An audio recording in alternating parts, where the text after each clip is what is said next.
your name and number, and we'll get back to you. Thank you. Hey, Mom, it's Bob. It's Monday night. Are you around? Oh, you're going to be sorry if you're not. Oh. Did I wake you? No, I was watching a movie. Hi, wake up. It's a girl. What's going on? It's a girl. Oh! How do you know? We got a call today. It's a girl. What's her name? Her name, they gave her the name of Madhura. Oh, how beautiful. She was born June 27, 1995. And her name is Maya? No. Do you have a pencil? Yeah. Madhura.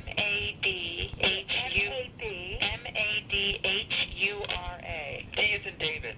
M-A-D, Mad. Yeah. H-U-R-A.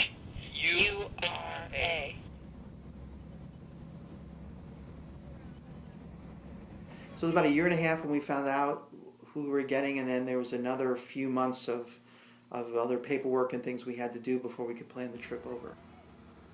During that time, we could have decided to have you brought to us. We didn't want to do that. We pretty early on, we both talked about it and decided we wanted to go. We wanted to see where you were.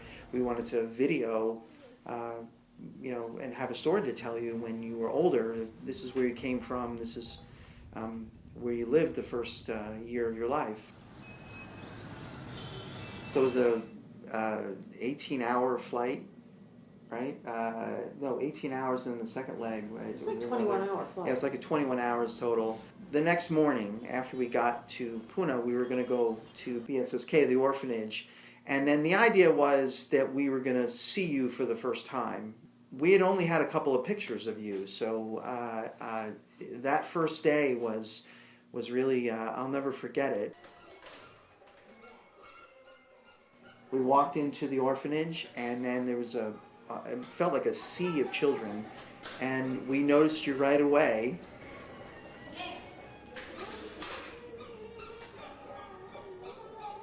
I had this all built up in my head, almost like a Walt Disney movie, where we would see each other and the music would swell and we would be running in like slow motion and with the arms out, and it would all be this wonderful moment after years of trying to become pregnant and these 2 years of paperwork we had to do, and then we got there and you looked up at us and you started to scream and cry at the top of your lungs.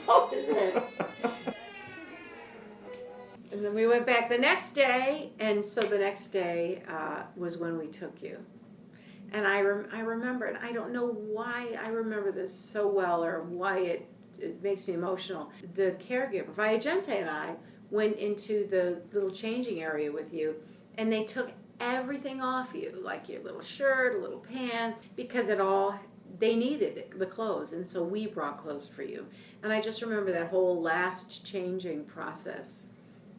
And they had a little ceremony. They had a beautiful ceremony. With all the kids there to wish you well. You're crying. I'm crying. He's crying. All the caregivers are crying. All the children are happy. All these are the children that knew you. And they're saying in English, you have parents. You're okay. You have a mommy. You have a daddy. Just really, just a tremendous sense of gratitude, and just how grateful we were that we were going to have a child. You knew that we were there to take you away from the only home that you had really known. Yeah.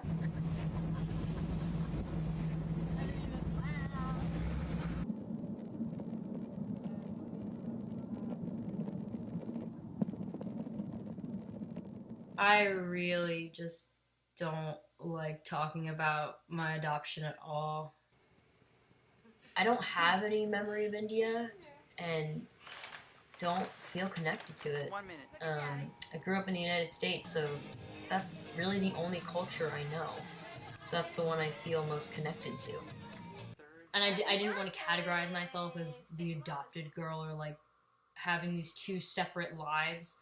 Because I'm so happy in this life right now, I didn't really want to see the point of exploring the other one. What is that? It's a diaper hat. Yeah, nice. I can't get far enough back. When I was really little, my parents would try to show me the footage from India that they took when they got me, and I would have nightmares and just get really scared and angry. I don't feel like I'm obliged to learn about my culture that I don't even feel like I'm a part of. Like, I know I was born there, but it doesn't seem like something that I should, should force on myself to learn about until I'm ready. When I was young, my parents used to bring me to these groups where all these kids who were adopted got together and did crafts and talked about their adoption, and I hated those. Those were the situations that I felt most different from people. So it was hard figuring out how to feel about myself. There was a time when I was little that I thought I was black because a kid called me the N-word on a bus. I thought I was gonna grow up looking like my mom and have Caucasian features.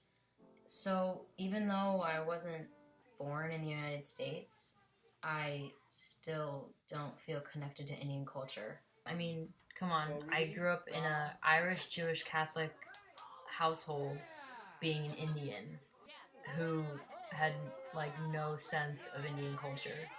Popular, you're gonna be popular.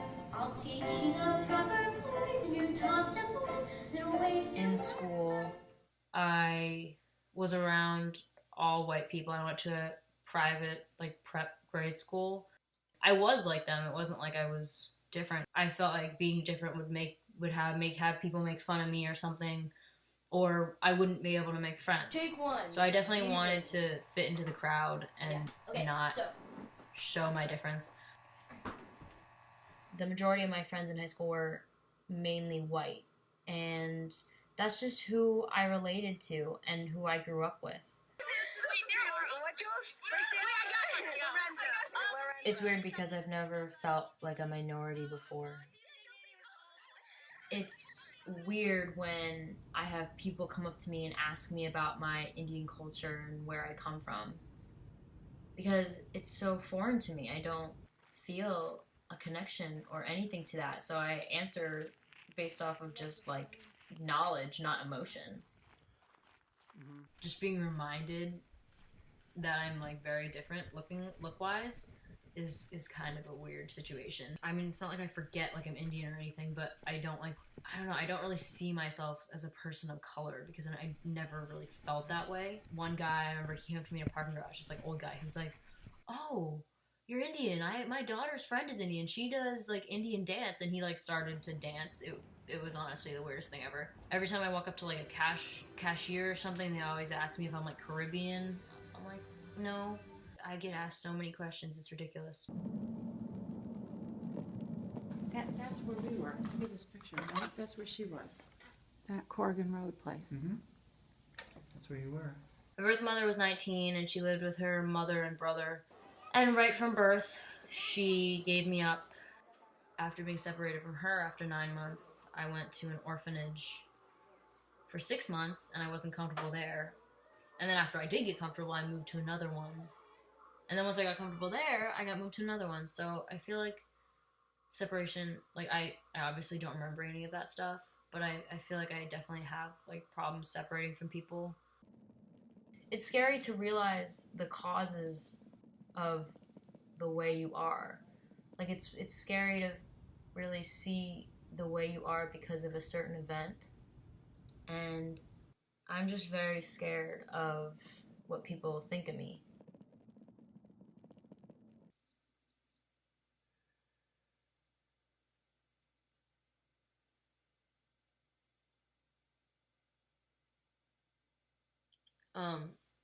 In paperwork I found about 6 months ago when I was trying to start this doc, I found out that my birth father was my birth mother's second cousin once removed. And that really just freaked me out. And I didn't want it to freak out anybody else. I still don't want it to freak out anybody else. I'm just scared. You can see my daddy on camera. On my camera. Hearing the stuff about my birth parents is scary to me. And it was the first time I'd ever learned anything about them.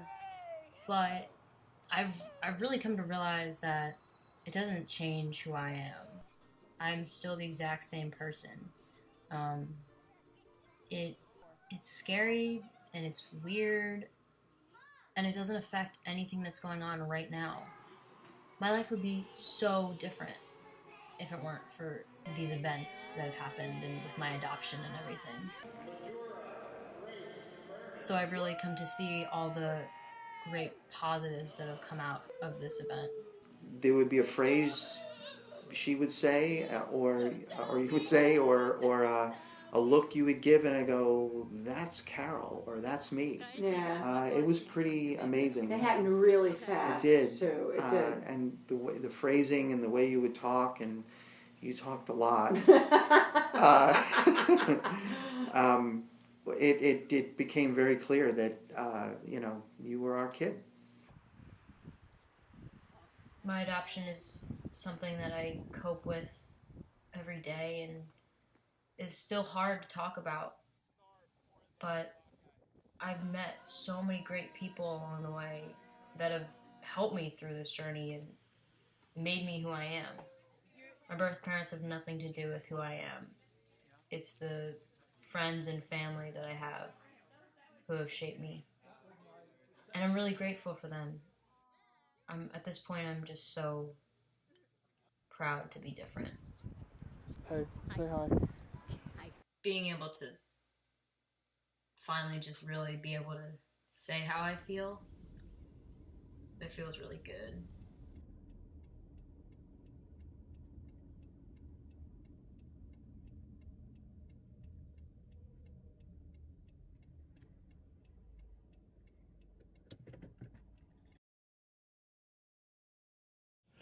This is great. This is just great all the way around. Yeah, darling.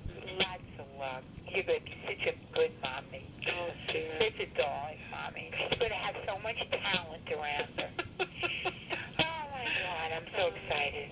I love you, God. I love you, too. Go hug each other. Okay. Have talk to you later. Have a wonderful night. You, too. Talk to you tomorrow. I'm ecstatic. I'm ecstatic. Love you, too. Bye. Bye.